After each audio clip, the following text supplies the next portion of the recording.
모세에 대한 얘기를 좀 하려고 합니다. 그래서 이제 마지막 줄에서 인물에 대한 탐구를 좀 하고 있잖아요. 특별히 오늘 이제 모세를 주제로 좀 나눔을 좀 하려고 하는데요. 모세는 뭐 아시는 것처럼 이스라엘의 가장 위대한 지도자 아니겠습니까? 이스라엘 사람들에게 역사 가운데 가장 위대한 지도자를 뽑으라 그러면 당연히 누구를 뽑을까요? 두 사람 뽑을 수 있는데 한 사람은 모세, 한 사람은 다윗 이렇게 뽑을 수 있을 것 같은데 특별히 이 모세라는 사람은 어떤 사람이냐면 이스라엘 백성들에게 뭐를 준 사람이죠? 하나님의 말씀을 준 사람이고 하나님과 만날 수 있는 성막을 만든 사람이고요. 그다음에 이스라엘의 정체성들을 만들어갔던 가장 결정적인 사람이 바로 모세였었습니다. 그래서 이스라엘 백성들이 가지고 있는 모든 권위가 어디서부터 나옵니까? 사실은 다 모세로부터 나오잖아요. 그만큼 사실은 모세는 굉장히 위대한 인물이었습니다. 근데 모세가 위대한 인물이 되기까지 모세가 어떤 모습을 갖고 있기 때문에 모세가 위대했을까요? 저는 그렇게 생각해요. 모세의 온유함 때문이라고 생각이 들어요. 우리 성경 말씀 민수기 13장 2절 말씀인데 그걸 한번 같이 한번 읽어볼까요? 12장 3절인데 같이 한번 읽어봅니다. 시작. 이것이 하나님의 평가였어요. 모든 사람보다 이 모세의 온유함이 더하다라고 평가를 하고 있어요. 모세는 철저히 어떤 사람이었습니까? 온유한 사람이었고 그 온유함 때문에 이스라엘의 위대한 지도자가 된 겁니다. 사실 아시는 것처럼 모세는 역사 속에서 굉장히 위대한 일을 했어요. 이스라엘 백성들을 출애굽시켰던 사람이잖아요. 근데 사실은 이게 아무리 생각해봐도 쉬운 일은 아니었다고 생각이 되는데요. 출애굽을 시키는데 아시는 것처럼 출애굽한 인원이 한 몇 명 정도 되냐면 한 몇 명이죠? 한 200만 명 정도를 출애굽을 시켰어요. 그러니까 애굽에 있었던 한 200만 명 정도의 사람들을 출애굽시켜서 함께 이끌어가는 그 과정 자체가 결코 쉽지 않잖아요. 저는 200명도 힘들었을 것 같아요. 200명도 너무 힘들 것 같은데 모세는 몇 명을 데리고 갔습니까? 200만 명을 데리고 그들과 함께 광야에서 살았다라는 것 자체, 그들을 이끌어갔다는 것은 이건 보통 리더십을 가지고는 이건 가능하지 않은 문제라고 생각이 들어요. 그리고 그 애굽에서 있었던 그 이스라엘 백성들이 사실 어떤 계층이었습니까? 잘 교육된 지식인 계층이 아니라 다 어떤 계층이냐면 노예로 살았던 계층이죠. 사실 교육이 잘 되지 않았던 계층들이었어요. 사실 실제적으로 광야에서 살다 보면 그 성품들이 드러나잖아요. 모세가 좀 많이 조금 이제 배고픔의 문제가 있으면 어떡합니까? 이 사람들이 항상 어디로 돌아가겠다고 얘기하죠. 나 다시 애굽으로 돌아갈 거야. 근데 애굽에서 다시 돌아가서 먹고 살 거 노예로 살더라도 괜찮아. 그러면서 모세를 죽이려고까지 했던 사람이 이 이스라엘 백성들이었어요. 그들 200만 명을 데리고 모세가 40년 동안 광야에서 살았던 거예요. 그럼 가능했을까요? 그리고 광야라는 장소가 어떤 장소였습니까? 살기 좋은 곳이 아니잖아요. 광야는요. 살기 좋지 않은 장소예요. 환경이 너무 좋지 않아요. 먹을 것도 충분하지 않고요. 환경도 좋지 않아요. 날씨도 별로 좋지 않아요. 환경이 너무 좋지 않은 곳 속에서 그들과 함께 40년을 살아간다는 것 자체는 말이 되지 않아요. 그럼에도 불구하고 모세는요 성공적으로 그들을 이끌어서 출애굽시켰고 가나안 땅에 정착시키기까지 이끌어갔던 사람이 바로 모세라는 겁니다. 이 모세가 이렇게 위대한 것들을 만들어갈 수 있는 이유는 한 가지밖에 없어요. 모세에게 뭐가 있었다라는 겁니까? 온유함이 있었기 때문에 가능한 것 같아요. 이것이 모세의 지도력이었습니다. 사실 온유함이라는 것 자체는 지도자에게만 국한된 것은 아니고요. 우리 모든 사람들이 다 가져야 될 성품입니다. 우리 예수님의 말씀도 마찬가지인데 우리 마태복음 5장 5절을 봐볼까요? 마태복음 5장 5절에 보면 뭐라고 표현되어 있습니까? 같이 한번 읽어볼까요? 시작. 5년. 여기서 이런 표현을 하고 있죠. 온유한 자는 복이 있는데 뭐를 받는다고요? 땅을 기업으로 받는데요. 땅을 기업으로 받는다는 것은 뭐를 받는다는 얘기입니까? 하나님의 나라를 받는다는 얘기잖아요. 하나님 나라에 갈 수 있다라는 거예요. 누가 갈 수 있다라는 거죠? 온유한 사람을 말하는 거예요. 그러니까 예수님이 말하는 것도 그런 거잖아요. 사실은 온유하다는 것은 하나님 나라를 가질 수 있는 하나의 뜻 기회고 길이라는 겁니다. 그래서 사실 신앙이 만들어져 간다는 건 신앙이 성숙해져 간다는 것을 뭐를 말하는 거냐면 우리의 온유함들이 더욱더 깊이 있게 쌓여가는 것이 신앙의 성숙함을 말하는 거예요. 예수님도 이런 이야기를 합니다. 마태복음 11장 29절의 말씀인데 한번 11장 29절의 말씀 봐볼까요? 같이 한번 읽어봅니다. 시작.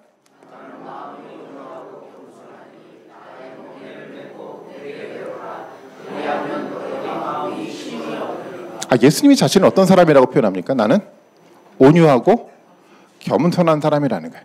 예수님 스스로 나는 온유한 사람인데 그래서 뭐라고 얘기를 합니까? 내게 와서 배우라고요. 뭘 배우라는 얘기입니까? 내가 가지고 있던 온유함들을 배워야 된다라고 얘기를 하고 있어요. 이게 그리스도인의 삶이거든요. 그리스도의 삶은 다른 것을 말하는 것이 아니라 뭐를 배워가는 겁니까? 예수 그리스도 안에 있는 그 온유와 겸손을 배워가는 것이 신앙의 모습이라는 거예요. 사도 바울도 그렇게 얘기를 하고 있잖아요. 성령의 9가지 열매, 뭐 쭉 나열이 되지만 마지막에 뭐가 있습니까? 온유와 절제. 사도 바울도 얘기를 하고 있어요. 우리 가운데 성령이 있으면 당연히 우리 가운데 뭐가 나타난다는 얘기죠? 온유함이 나타난다는 거예요. 사도 바울의 얘기를 좀 한번 더 들여다볼까요? 그 에베소서 4장 1절과 2절의 말씀인데 한번 같이 한번 읽어봅니다. 시작.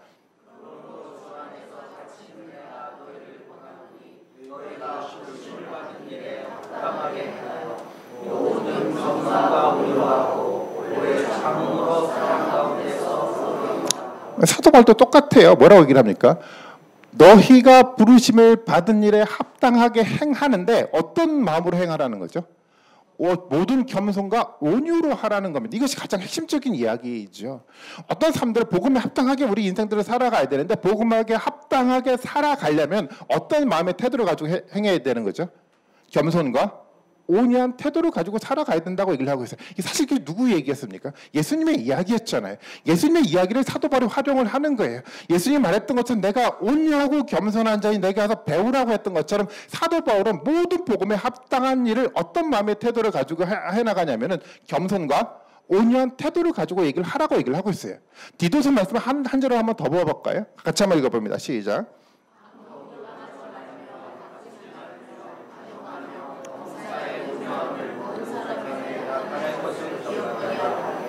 여기서 보니까 뭐를 보여주라고 얘기를 합니까? 범사에 온유함을 모든 사람에게 보내라고 얘기를 하고 있어요. 성경 전체를 통해서 말하고 있어요. 뭐라고 얘기를 합니까? 우리가 뭐를 가져야 된다고요? 온유함을 가져야 돼요. 우리가 신앙생활을 해나가고 있잖아요. 우리가 신앙이 성숙해져 가고 있을 겁니다. 시간이 지나가면서. 그 성숙의 척도는 어떻게 확인이 돼가지고 우리가 근데 뭐가 쌓여가야 되죠? 온유함들이 쌓여져 가야 돼요. 온유한 삶에 대한 태도가 있을 때 신앙이 만들어져 가는 거예요. 이것이 예수님이 했던 이야기입니다. 그리고 교회 지도자는 너무도 당연한 겁니다. 모세와 같은 지도자뿐만 아니라 우리 교회 가운데 세워지는 어떤 지도자도 항상 어떤 성품을 가져야 됩니까? 온유한 성품을 가져야 되죠. 세상은 어떤 성품을 요구합니까? 아주 세상은 강한 카리스마 있는 뭔가 힘을 가진 사람을 세상 사람들은 요구할지 모르겠어요. 강한 힘이 있어야 되죠. 근데 교회는 달라요. 이 교회라는 공동체는 어떤 성품이 있어야 됩니까? 온유한 성품이 있어야, 이게 절대적인 겁니다. 온유한 성품이 있어야지 건강한 교회가 세워져 가거든요. 저는 모세가 가지고 있었던 이 온유함들이 우리 모든 분들 가운데 함께함을 통해서 우리 신앙들이 성숙해져 가기를 원하고요. 그 온유함들의 마음들이 성숙하고 만들어져 감들을 통해서 그 사람들이 하나님의 교회 지도자로 세워받았으면 좋겠습니다. 좀 더 구체적으로 그렇다고 한다면 이 온유함이 무엇인지를 한번 생각을 한번 해봤으면 좋겠어요. 온유라는 단어의 뜻이 뭐죠? 온자가 무슨 온자죠? 따뜻하다라는 온자고 유자는 뭐죠? 부드럽다는 단어잖아요. 그러니까 온유라는 건 어떤 성품인 겁니까? 굉장히 따뜻하고 부드러운 성품이에요. 그러니까 따뜻하고 부드러운 성품 그럼 누가 먼저 떠오르죠? 우리 뭐 떠오르는 사람이 있습니까? 우리 나영 집사님 먼저 떠오르지 않나요? 아닌가? 예? 용맹 권사님이 떠오른다고요? 제가 볼 때 아닌 것 같은데. 온유한 그 마음이 있잖아요. 이 마음들을 가지고 살아가는 건데, 근데 온유함이라는 그 단어하고 항상 같이 나오는 단어가 있잖아요. 어떤 단어죠? 겸손이라는 단어가 계속 나오잖아요. 하나의 개념 속에 있는 단어잖아요. 그러니까 온유함이라는 것은 그런 거예요. 따뜻함과 부드러움으로 표현하는 어떤 그 마음인데요. 주로 겸손이라는 것은 어떤 위치 속에서 이 마음을 표현하는 겁니까? 높은 위치 속에서 뭔가 가진 자가 높은 위치 속에서 사람들 앞에 군림하면서 명령하는 식의 어떤 그런 개념이 아니라 어떤 개념이죠? 낮은 위치에서 사람들을 섬겨가는 어떤 모습으로 따뜻함과 부드러움들을 표현할 때 온유라는 단어를 표현을 하고 있다는 겁니다. 이것이 온유의 단어적 개념이에요. 물론 이 온유라는 개념을 조금 더 우리가 구체적으로 단어뿐만 아니라 저는 이 모세의 삶의 과정들을 통해서 모세를 통해서 이 어떤 모습으로 온유가 만들어졌는지를 좀 실제적으로 들여다봤으면 좋겠어요. 모세의 삶들을 통해서 과연 온유의 모습이 어떤 모습으로 나타난지를 한번 생각해봤으면 좋겠는데요. 모세의 삶을 한번 들여다볼까요? 모세는 이스라엘 사람으로 태어났어요. 그런데 어디서 살았습니까? 40년 동안 바로의 궁에서 살았어요. 공주의 양자로 들어가서 살게 됐잖아요. 뭐 우리가 짐작할 수 있는 것처럼 양자로 살아가면서 이 왕자로서 교육을 받았겠죠. 아주 잘 교육된 사람이 모세였었습니다. 잘 교육됐으니까 이 모세가 가지고 있는 생각 속에는 이 뭐죠?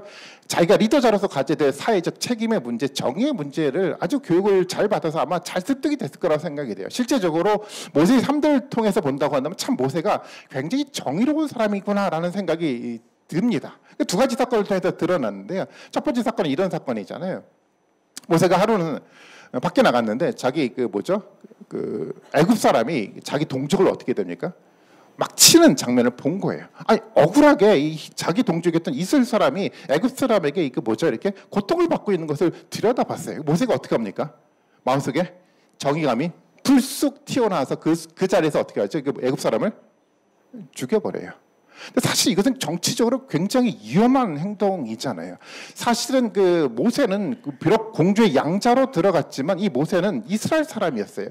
뭔가 바로는요, 이스라엘의 인원이 굉장히 많이 늘어남을 통해서 굉장히 위협을 느끼고 있었던 상황에서 이 모세가 내가 이스라엘을 도와가면서 나 이스라엘의 사람이라는 것을 표현하는 것 자체가 굉장히 정치적 부담을 가지는 표현이잖아요. 그런데도 불구하고 모세는 어떻습니까? 자기 동족의 고통을 그냥 지나치지 않고 그 속에서 동족을 돕는다고 애굽 사람을 죽인 거잖아요. 이 모세 속의 모습이 좀 보여지지 않습니까? 정의감이 굉장히 강한 사람이 이 모세라는 사람이었어요. 또 하나의 사건이 있는데 결국 나중에 이제 모세가 이제 도망해서 어디로 갑니까? 광야로 들어갔어요. 근데 광야에 들어갔는데 누구를 보게 되냐면 미디안의 제사장의 7딸을 보게 되는데 이 딸들이 이제 양을 치는데 우물에서 이제 물을 길었다가 양에게 물을 먹이고 있었는데 누가 들어오게 되냐면 약간 불량한 목자들, 남자들이 들어와서 남자들이 이게 약간 불량한 남자들이 건장한 모습으로 누구를 쫓아내냐면 이 딸들을 쫓아내는 거예요. 부당한 방법으로 쫓아내는 거예요. 아니 물을 좀 나눠 쓰면 되는데 부당하게 쫓아내는 것을 누가 봅니까? 모세가 봤어요. 모세가 또 어떻게 됐습니까? 불쑥 마음속에 뭐가 일어납니까? 이 정의감이 또 투철하게 일어났어요. 그래서 어떻게 합니까? 목자들과 맨몸으로 싸워서 그들을 쫓아내고 다시 한번 그 딸들이 양을 칠 수 있게끔 물을 차지할 수 있게끔 기회를 제공해 주지 않습니까? 제가 볼 때는 참 모세가 싸움도 잘했던 것 같아요. 근데 사실 모세가 이런 사람이었어. 오늘 우리말로 말한다고 한다면 진짜 오지랖이 넓은 사람이잖아요. 아니 그냥 지나쳐도 될 상황인데도 불구하고 모세는 지나치지 않았어요. 마음속에는 그 정의감의 투철한 마음들을 가지고 약자를 돌보려고 하는 그 마음들이 모세에게 강하게 나타났어요. 어쩌면 우리는 이 모세를 보면서 이런 생각이 들지 않을까? 정말 지도자 답다라고 생각이 들지 모르겠어요. 그런데 뭔가 부족해요. 정의감에 투철했던 그 모세예요. 뭔가 정의감에 투철해서 무엇인가 즉흥적으로 활동하는 그 모세의 모습을 보면서 뭔가 부족한 모습이 여전히 존재하고 있다고 생각하지 않습니까? 여전히 뭐가 그에게 없었습니까? 그때 당시에 40대가 됐을 때 온유함이 없었던 거예요. 정의감은 있었는데 그에게 열정은 있었는데 그에게 헌신은 있었는데 그에게 능력은 있었는데 그 모든 것들을 담아낼 그릇인 온유한 마음이 그 가운데 존재하지 않았던 거예요. 모든 게 마찬가지 아닐까요? 정의감이 있다고 하더라도요, 이 정의감이 온유함이라는 마음의 그릇에서 담기지 않으면요, 이것이 공동체를 세우는 역할을 하지를 못한다라는 겁니다. 그런 일들을 우리 주변 속에서도 많이 보지 않습니까? 정의감에 투철해요. 정말 말을 잘해요. 말을 할 때마다 정말 바른 말을 너무도 잘해요. 그런데 그 사람이 이야기할 때마다 공동체가 상처가 되는 경우들이 있지 않습니까? 왜 그런 현상들이 나타나죠? 아니 열정은 있어요. 내가 보더라도 정말 저 사람은 열정이 있고 너무도 헌신적이야. 근데 그렇게 헌신적이고 열정인데도 불구하고 공동체 가운데 무슨 일을 하려고만 하면 공동체 가운데 뭐가 생겨나는 상처와 갈등이 만들어져 가요. 문제가 뭘까요? 어떤 마음의 그 열정과 헌신과 정의감을 담지 못했습니까? 온유라는 마음이에요. 그래서 신앙에 있어서 가장 중요한 것은 뭐냐면 우리 가운데 정의가 있든지 말씀이 있든지 어떤 지식이 있든지 헌신이 있든지 열정이 있든지 다 어디에 담아야 됩니까? 온유라는 마음속에 담아 이것을 행해 나가야 되는 겁니다. 온유감이 없는 사람들은 주로 어떻게 살아갑니까? 자기가 가지고 있는 뭐죠? 생각으로.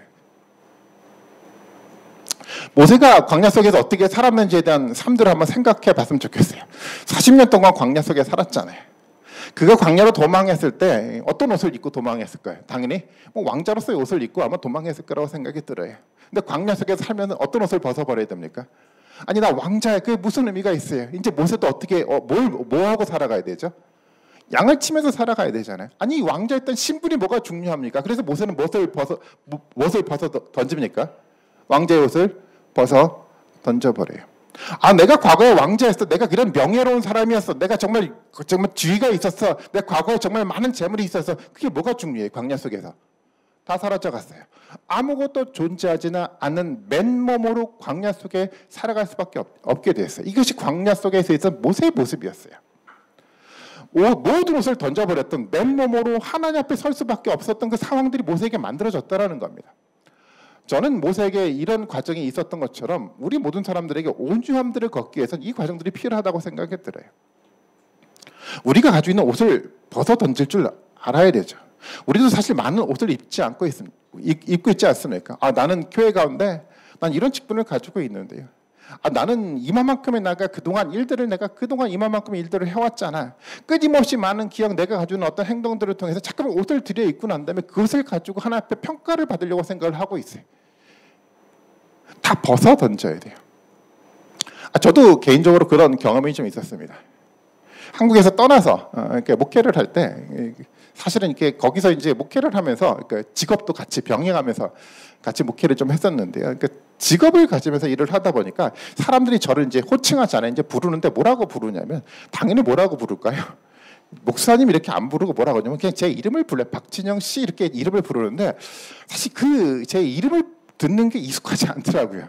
항상 제가 그동안 어떻게 호칭을 받았는지 이름을 들어본 적이 거의 없고 항상 목사님 이렇게 사람들이 존중하는 태도로 저에게 이렇게 이야기를 들었는데 이름을 딱 호칭을 듣는 순간 사실은 굉장히 기분이 이상한데 별로 기분이 좋지 않더라고요. 근데 이름이 딱 들려지는 순간 제 그 몸에 있었던 이 목회자라는 옷이 조금씩 벗어지는 듯한 느낌이 좀 들었어요. 그동안은 목회자로서 사람들에게 너무도 존중받고 살아가다 보니까 제가 마치 그런 존중받는 사람인 양 살아갈 때가 너무도 많았거든요. 근데 다 벗어버리고 나니까 어떤 모습이 보였을까요?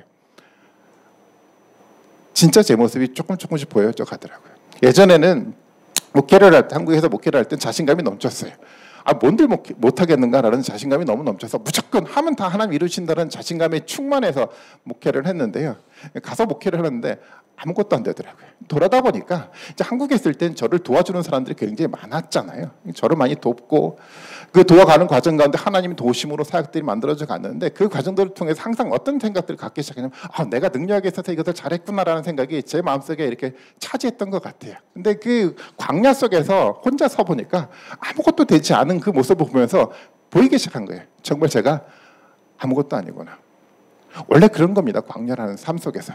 사실 우리가 어떤 옷을 자꾸만 들여 입고 있는데 사실 옷을 하나하나 벗겨놓으면요. 정말 우리가 할 수 있는 게 하나도 없다는 그 무능한 존재가 발견되지 않습니까? 우리 지금 순간도 마찬가지일 거라고 생각이 돼요. 우리가 어떤 직분을 가지고 있잖아요. 뭐 장로로서, 권사로서, 집사로서 이 직분들을 가지고 있는데 다 벗어버리고요. 내가 그동안 교회에서 어떤 삶들을 살아왔는데 다 벗어버리고요. 그냥 내 벗은 몸으로 하나님 앞에 나 자신을 한번 들여다보십시오. 어떤 모습으로 하나님 앞에 비춰져 갈까요? 하나님 말씀을 가지고 한번 우리 자신을 한번 비춰보십시오. 내 말씀을 가지고 이 말씀을 통해서 정말 하나님과 나의 영적인 교제가 지금 어떻게 진행되고 있는 가장 본질적인 정말 벗은 몸으로 하나님 앞에 우리 가운데 서 있다고 한다면 우리 어떤 모습이 보여져 갈까요? 목회자들이 착각을 하는 경우들이 그런 거예요. 목회자들이 이제 설교를 하게 되면 사람들이 좋게 반응을 하지 않습니까? 좋게 반응을 하니까 사람들이 좋게 반응을 하니까 제가 굉장히 무엇인가 한 것인 양 착각을 하고 살아갈 때가 너무도 많아요. 실제적으로 말씀 속에서 영적인 교제가 이루어져 가지 않는데 성도들이 좋은 반응을 해주니까 내가 마치 하나님의 은혜에 충만한 양 살아가는 착각들이 많이 목회자들이 가지고 있더라고요. 저를 비롯한 많은 사람들이요. 저는 우리의 솔직한 모습들이 보여져 가야 된다고 생각이 돼요. 모세가 그런 삶들을 살아가지 않았겠습니까? 광야 속에서 그는 모든 옷이 다 벗겨졌어요. 왕자로서 옷도 벗겨졌고 재물도 벗겨졌고 모든 것들이 아무것도 남아있지 않은 정말 맨 땅에서 세워졌던 그 삶이 모세의 삶이었어요. 저는 이 속에서 저는 온유함들이 생겨난다고 생각이 돼요. 그런 사람들이 모세에게 40년 동안 지속이 돼갔는데요. 과연 40년 동안 지속이 돼가면서 과연 모세가 어떻게 변했을까요? 출애굽기 말씀에 보면 그 변화된 그 모세의 모습이 좀 보여져 가는데, 저는 그 출애굽기 3장에 나타난 말씀을 통해서 모세의 모습을 볼 수 있다고 생각이 돼요. 한번 볼까요? 3장 말씀인데 10절부터 12절까지 말씀입니다. 이렇게 표현하고 있어요. 10절의 말씀에 보니까 이제 내가 너를 바로에게 보내어 너에게 내 백성 이스라엘 자손을 애굽에서 인도하게 내게 하리라 라고 얘기를 하잖아요. 하나님은 내가 너를 통해서 어떻게 한다고 얘기합니까? 이스라엘 백성들을 출애굽시키겠다고 얘기를 해요. 40년 전이었던 광야 생활을 경험하지 않았던 모세라고 한다면 어떻게 대답했을까요? 이렇게 대답하지 않았을까요? 하나님, 제가 할 수 있죠, 당연히. 제가 충분하게 할 수 있습니다. 하나님 감사합니다. 나에게 이런 예를 주셔서 너무도 감사합니다라고 반응하지 않았을까요? 40년이 지난 모세는 다르게 반응합니다. 뭐라고 반응합니까? 11절의 말씀인데 같이 한번 읽어볼까요? 시작.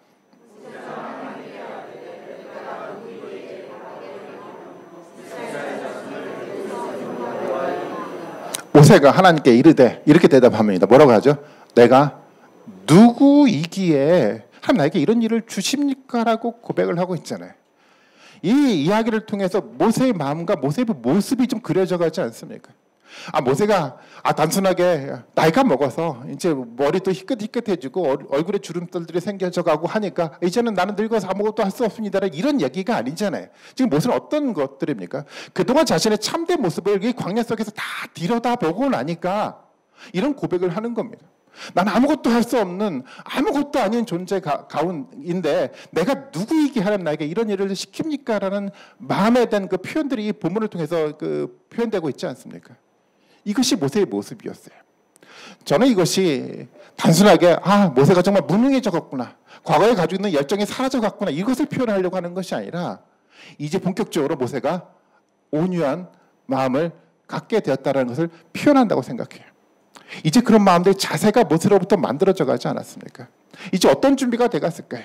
하나님 앞에 자신의 참된 모습을 다 드러내고 나니까 이제는 누구를 모셔드려야 되죠? 내가 가지고 있는 것을 할 수 있는 게 하나도 없잖아요. 내가 가지고 있는 지식으로 불가능하잖아요. 이것이 모세의 삶에 대한 태도였어요. 예수님의 이야기를 한번 들어볼까요? 다시 예수님의 그 팔복에서 이 모세의 삶들을 저는 팔복의 이야기를 통해서 설명이 된다고 생각해요. 팔복의 이야기, 그 마태복음 5장 말씀을 다시 한번 보도록 하겠습니다. 마태복음 5장 3절부터 8절까지 3절부터 5절까지 말씀인데 같이 한번 읽어봅니다. 시작.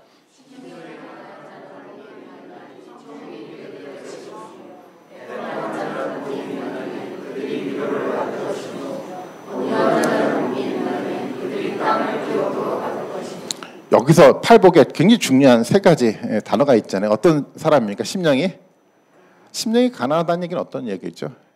하나님 앞에 딱 섰더니 내 마음속에 뭐죠? 아무것도 존재하지 않다는 사실을 발견한 거예요. 하나님 앞에 서니까 그것이 보이는 거예요. 그래서 어떤 삶들을 살아갑니까? 통곡할 수밖에 없어요. 그동안 살아왔는데요, 하나 앞에 내 자신을 들여다보니까요, 아무것도 남지 않았던 이 영적인 어떤 기근들을 너무도 경험하고 난 다음에 하나 앞에 뭐 할 수밖에 없습니까? 통곡할 수밖에 없어요. 근데 이게 복인 거예요. 심령이 가난하다는 나 자신의 모습을 보고 이것 때문에 정말 통곡함으로 눈물을 흘리고 기도하는 것은요, 복인 거예요. 왜 복입니까? 그 모습을 통해서 어떤 마음이 자세가 돼가니까요. 온유한 삶에 대한 자세가 돼가거든요. 온유한 삶에 대한 자세가 돼갔다는 것은 내 삶들을 부정하고 내 지식을 부정하고 내 경험들을 다 부정하고 나니까 그제서야 누구 얘기가 들리는지 아십니까? 그제서야 하나님의 이야기가 들리는 거예요. 내가 가지고 있는 지식, 내가 가지고 있는 경험들이 가득 차 있으면요, 하나님이 어떤 얘기를 한다고 하더라도 들리지 않아요. 도대체 아무리 하나님이 좋은 얘기를 한다고 하더라도 도대체 들리지가 않는데, 심령이 가난해져 보고 나니까 내 속에 가지고 있는 것들이 아무것도 아니라는 그 사실이 발견되고 나니까 하나님의 하나하나 이야기가 새롭게 마음속에 다가오기 시작을 하더라는 겁니다. 그게 온유한 자들이 갖는 삶에 대한 복 아니겠습니까? 예수님의 이야기가 그런 이야기였었습니다. 복이 있다고 해요. 온유한 삶의 모습을 통해서요. 모세의 모습을 볼까? 다시 한번 출애굽기 3장 앞부분인데요. 3장 12절 말씀 앞부분으로 넘어가서 12절 말씀을 같이 한번 읽어봅니다. 시작.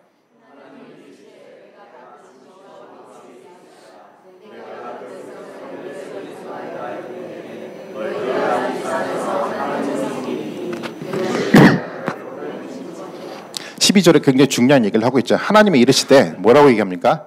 내가 반드시 너와 함께 있으리라. 이 말씀이요, 심령이 가난한 자에게 들려졌던 이 말씀은요 달라요.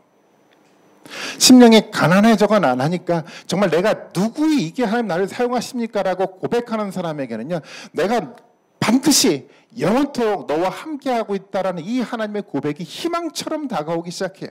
나는 능력이 없지만 하나님이 희망처럼 나와 함께하고 있다는 그 이야기들 때문에 그 말씀을 붙들어갈 수 있는 영적인 힘이 그 가운데 생겨나기 시작을 합니다. 그래서 이제는요, 모세는요 자기 생각대로 살아가지 않아요. 하나님의 말씀 가운데 살아갈 수 있는 영적인 힘이 그의 온유함들을 통해서 만들어져 갔다는 겁니다. 그래서 모세는요, 이제 과거처럼 어떤 상황들이 만들어져 갔을 때 자기가 세운 자기 정의감들을 가지고 즉흥적으로 판단하고 행동하는 것이 아니라 누구를 기다립니까? 하나님을 기다릴 수밖에 없어요. 그래서 모세는 뭐 할 수밖에 없습니까? 상황이 이해가 되지 않은 그 이스라엘의 많은 어른들이 생겨날 때마다 모세는 누구 앞에 무릎을 꿇을 수밖에 없습니까? 하나님의 무릎을 꿇을 수밖에 없어요. 왜 그렇습니까? 과거 같았으면 내가 가지고 있는 지식으로 무엇인가 판단하고 결정하고 나갔을 텐데, 내가 누구이니까 심령이 가난했던 모세는 그렇게 할 수가 없어요. 누구를 기다릴 수밖에 없냐면 하나님을 기다릴 수밖에 없는 거예요. 하나님 말씀이 내 가운데 들려지기를 모세는 무릎 꿇고 기도할 수밖에 없다는 겁니다. 이것이 기도하는 사람의 삶에 대한 자세인 거예요. 기도라는 것은요, 내가 가지고 있는 열망을 좀 들어달라고 하나님 앞에 호소하는 것이 아니라 내가 도대체 이해가 되고 납득되지 않은 이 상황이기 때문에 하나님 나에게 말씀해 주시라는 간절한 이 기대가, 소망이 기도 가운데 담기는 것이 기도의 모습이 아니겠습니까? 모세는 그런 기대를 가지고 있었어요. 하나님이 나타나서 나에게 말씀해 주기를 기다리고 있었고, 하나님 나에게 나타나서 나와 함께 해주는 삶에 대한 과정들을 거쳐가기를 이 모세는 바랬다는 겁니다. 모세만 그랬습니까? 우리가 로마서를 읽어가면서 우리는 그 사도 바울을 탐구해 나가고 있지 않습니까? 사도 바울이 그런 인생을 살아갔잖아요. 이해가 되지 않고 납득되지 않은 상황들이 순간순간 나타나는데도 불구하고 모세는 뭐 하죠? 침묵하고 기도해요. 빌립보 감옥 속에서도 납득되지 않았는데 사도 바울은 뭐 하고 있습니까? 기도해. 누가 나타나길 기대하고 있습니까? 내가 가지고 있는 지식과 경험으로 판단하기 전에 사도 바울은요, 하나님이 나에게 나타나서 말씀해 주기를 사도 바울은 바랬거든요. 이것이 바로 온유한 사람들이 가지고 있는 삶에 대한 태도라는 겁니다. 온유하지 않은 사람은 어떤 사람들을 살아갑니까? 하나님의 말씀이 나타나기 전에 누가 먼저 판단하죠? 내가 먼저 판단을 해요. 하나님의 말씀을 하지 않았는데도 불구하고 내가 가지고 있는 경험으로 무모한 이야기를 던져가는 것들을 통해서 어떤 일들이 만들어져 가면 공동체가 혼돈들이 만들어져 가는 것들이 바로 이런 삶에 대한 태도를 통해서 만들어져 가더라는 겁니다. 그래서 우리 가운데 저는 온유함이라는 것이 절대적으로 필요합니다. 온유함이라는 것은요, 심령이 가난한 사람들에게 경험이 되는 거예요. 따뜻함과 부드러움이라는 것은 바로 그 심령이 가난한 속에서 나타나는 삶의 다른 사람들에 대한 표현이 바로 이 온유라는 이 단어라는 겁니다. 그렇다고 해서 온유라는 것이 그러니까 세상에서 말하는 그냥 단순하게 착한 어떤 그런 사람을 말하는 건 아닙니다. 온유라는 것은요, 아무 생각 없이 그냥 모든 것이 좋은 것처럼 판단하고 나가는 것이 온유라는 그 마음의 태도가 아니고요. 온유라는 것은 뭐를 채워가는 겁니까? 심령이 가난해서 내 것들은 사라져갔지만 새로 무엇이 채워져 가죠? 하나님의 것들이 채워져 갔기 때문에 온유한 사람들은 뭐를 말하는 사람이죠? 새롭게 채워졌던 하나님의 이야기를 거침없이 이야기할 수 있는 사람이 온유한 사람이에요. 온유한 사람은요, 악한 사람들의 이에서요 패배하지 않아요. 악한 사람들이 어떤 행동들을 하더라도 무모하게 바보처럼 당하고 넘어가는 것이 아니고요, 하나님의 말씀을 통해서 악을 선으로 이길 줄 아는 능력을 가진 사람이 온유한 사람의 모습이라는 겁니다. 온유한 사람은요, 하나님 우리 마음 가운데 분명한 하나님의 메시지가 던져졌다고 한다면 비겁하지 않고요, 세상 가운데 숨지 않고요, 거침없이 세상 가운데 말씀을 전하고 던질 수 있는 사람이 온유한 삶에 대한 모습이라는 겁니다. 모세의 모습을 통해서 이런 모습이 나타나고 있어요. 그것이 저는 오늘 출애굽기 32장 본문이라고 생각이 됩니다. 32장 본문을 다시 한번 봐볼까요? 성경의 말씀에 보면 27절과 28절의 말씀에 보면 이렇게 표현하고 있어요. 모세가 그들에게 이르되 이스라엘의 하나님 여호와께서 이렇게 말씀하시기를 너희는 각각 허리에 칼을 차고 진 이 문에서 점까지 왕래하여 각 사람이 그 형제를, 각 사람이 자기 친구를, 각 사람이 자기의 이웃을 죽이라 하셨느니라. 모세가 지금 뭐라고 얘기를 하고 있습니까? 사람을 죽이래요. 28절의 말씀은 이렇게 표현하고 있습니다. 레위 자손이 모세의 말대로 행하매 이날의 백성 중에 3,000명 가량이 죽임을 당하니라. 지금 모세가 뭐를 명하고 있습니까? 사람을 죽이라고 했어요. 몇 명을 죽였습니까? 자기 동족인 3,000명을 죽였어요. 여기서 온유가 나타납니까? 이것이 온유예요. 왜 여기서 어떻게 온유가 나타난 겁니까? 모세는 지금 뭐로 가득 차 있습니까? 하나님의 말씀이 가득 찼어요. 이스라엘 백성들이 광야에서 우상을 만들지 않습니까? 말도 되지 않아요. 이 출애굽시켰던 그 하나님이 바로 여호와 하나님임에도 불구하고 그들은 뭐를 세웠습니까? 금송아지를 세워서 이 금송아지가 우리를 이끌어가는 하나님이라고 얘기했던 사람들이 이스라엘 백성들이었어요. 모세의 눈에 보기에도 정말 저들은 하나님의 말씀에 반역한 불순종한 사람들의 모습이 너무도 분명하게 보여져 갔어요. 온유라는 건요, 문제가 있고 범죄함들이 보여졌는데도 불구하고 침묵하고 있는 것이 아니라 하나님의 말씀이 있다고 한다면 명확하게 그에서 결단하고 행동하는 사람이 온유의 모습이었어요. 예수님도 그렇지 않습니까? 예수님이 성전에 들어갔잖아요. 성전에서 어떤 일들이 벌어져 갔죠? 하나님이 기도하는 집이었는데 만민이 기도하는 집에서 사람들이 뭘 하고 있었습니까? 온갖 상행위를 하고 있었을 때 예수님이 어떻게 하죠? 상을 뒤집어 엎어버렸어요. 이것이 온유한 모습이에요. 온유한 모습은요, 모든 일에 침묵하고 그냥 착한 모습으로 존재하는 것이 아니라 온유한 모습은요, 자기 생각과 경험들이 사라져가는 그 마음속에 하나의 말씀으로 채워가세요. 이 말씀들을 담대하게 전하고 그것을 통해서 결단할 수 있는 힘을 가진 것이 온유한 모습이라는 겁니다. 오늘 우리 가운데, 교회 가운데도 마찬가지라고 생각이 돼요. 교회 가운데 문제가 많이 생겨나기 시작을 하잖아요. 그런데도 불구하고요, 침묵하고 있다고 하면 그건 온유한 성품이 아닌 거예요. 목회자들이 그럴 수 있지 않습니까? 목회자들이 그런 것 같아요. 목회자들이 목회를 하다 보면 그러니까 하나의 어떤 직업으로 생각하게 돼요. 직업으로 생각하니까 당연히 자기가 뭐죠? 이것이 밥줄인 거예요. 밥줄이다 보니까 뭔가 하나님 말씀 바르게 전해야 되는데 사람들에게 듣기 좋지 않은 이야기를 전하면 뭐가 끊기는 거죠? 밥줄이 끊기거든요.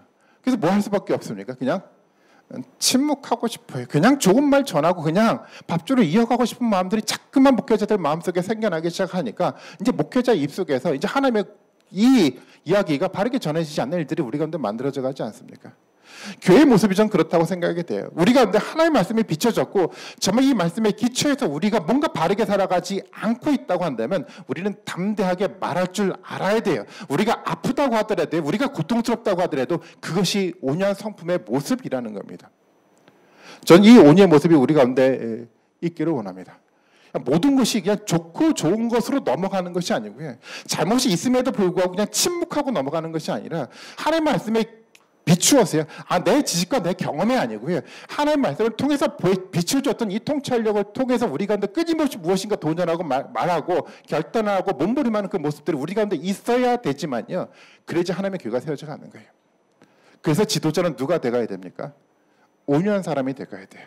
교회는요, 바로 이 온유한 성품들을 만들어 가야 된다는 겁니다. 그리고 모세의 또 다른 모습이 오늘 본문 32장 32절에 나타나는데, 우리가 너무도 잘 아는 말씀 같이 한번 읽어볼게요. 32장 32절 말씀입니다. 시작.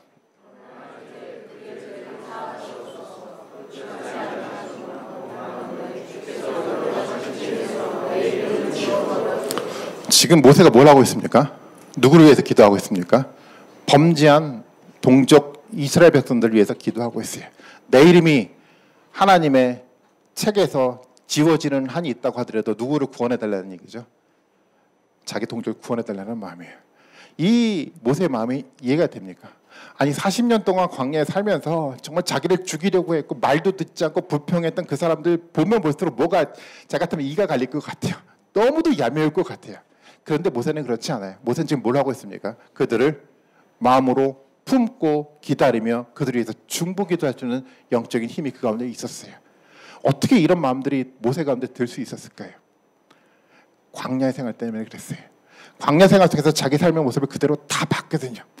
자신도 40년 동안 살아가면서 하나님 앞에 무능한 자신의 모습을 너무도 분명하게 들어봤기 때문에 그 기억을 너무도 잘 알고 있기 때문에 동일한 잘못을 범해가고 있는 그들을 위해서 기도할 수 있는 영적인 힘이 만들어져 가더라는 겁니다. 자신의 모습에 발견되지 않은 사람은요, 무엇인가 어떤 사람이 실수를 하게 되면은요, 얄미워요. 미워요. 그런데요, 자신의 모습을 발견한 사람은요, 똑같은 실수를 범한 사람들을 보면 어떤 마음이 들어갑니까? 그들 위해서 기도하고 싶어요. 이것이 온유한 사람들이 가지고 있는 마음의 특성인 겁니다. 저는 이 모세의 온유함이 우리의 온유함이 돼가기를 좀 원합니다. 우리 가운데 여전히 부족하고 우리 가운데 문제가 만들어져 갈 수가 있어요. 문제가 만들어져 갈 때 우리는 기도할 줄 알아야 돼요. 어려운 사람이 좀 있어요. 그럼 우리는 뭐 할 줄 알아야 됩니까? 모세처럼 품고 기도할 줄 알아야 돼요. 그것이 온유함이라는 겁니다. 이것이 신앙의 모습이었어요. 저는 이 모세의 이 온유함의 모습이요. 이 모세의 온유함의 모습을 통해서 이스라엘의 위대한 역사가 만들어져 갔던 것처럼 적어도 여러분 가운데 이 온유한 모습이 예수 그리스도의 온유한 모습이 우리 마음 가운데 성품으로 닮아가고 만들어져 간다고 한다면 여러분들의 삶을 통해서도 하나님의 위대한 역사를 분명하게 만들어 갈 것입니다. 여러분의 인생이요, 여러분의 가족이 여러분이 속했던 이 공동체를 통해서 하나님의 위대한 일을 하실 수 있어요. 어떤 마음이 만들어져 가면요, 온유한 성품이 우리 가운데 만들어지기만 한다고 하면 여러분 삶 가운데서 이것이 목표가 됐으면 좋겠어요. 정말 온유함들을 갖기를 그 바라는 그 간절한 그 마음이 여러분들 가운데 있었으면 좋겠어요. 예배 드리고 난 다음에 맞아 온유함을 가져야 돼라고 생각하고 잊어버리는 것이 아니라 적어도 일주일의 삶의 과정을 통해서 모세를 통해서 보여줬던 이 온유함의 이 말씀의 의미가 끊임없이 기억되고 고백돼서 여러분 마음 가운데 조금이라도 이 온유한 성품들이 만들어져 가기를 좀 바랍니다. 이 마음들이 있어야 되지만 교회가 세워져 갈 수가 있습니다. 모든 그 일련의 과정이요, 모세가 가졌던 이 모든 온유함의 그 만들어가는 과정은 다 어디서 만들어져 갔냐면 이 광야에서 만들어졌어요. 사실 광야라는 것은 어떻게 생각해보면 보통 사람들이 눈에 볼 때는 실패한 삶이라고 생각할지 모르겠어요. 실제로 모세도 쫓겨나서 도망자로서 이 광야에서 살아갔는데요. 사실 우리도 그렇게 살아갈 수가 있어요. 어떤 문제 때문에 어떤 우리가 잘못을 했기 때문이라도 우리는 광야 생활들을 경험할 수가 있긴 있는데요. 그런데 그게 우리 가운데 주어지는 하나님의 기회인 겁니다. 어려움의 고통의 순간이요, 광야 같은 그 순간 사람들이 볼 때는 실패한 역사라고 볼지 모르겠지만 하나님은 그것을 우리의 기회로 주시는 거예요. 우리 모든 분들이 그 기회를 잡으시기를 바랍니다. 광야 속에서 나 자신의 참된 모습을 발견하고 그래서 내 것을 부정하고 온전하게 하나님의 것으로 채워감들을 통해서 하나님의 온유한 성품들을 닮아가시는 여러분들이 되셨으면 좋겠어요.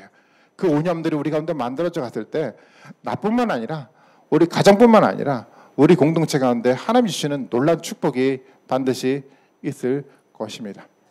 온유함을 통해서 만들어져가는 하나님의 위대한 축복들을 우리 모든 분들이 다 받아 누리시기를 주님의 이름으로 축원드리겠습니다.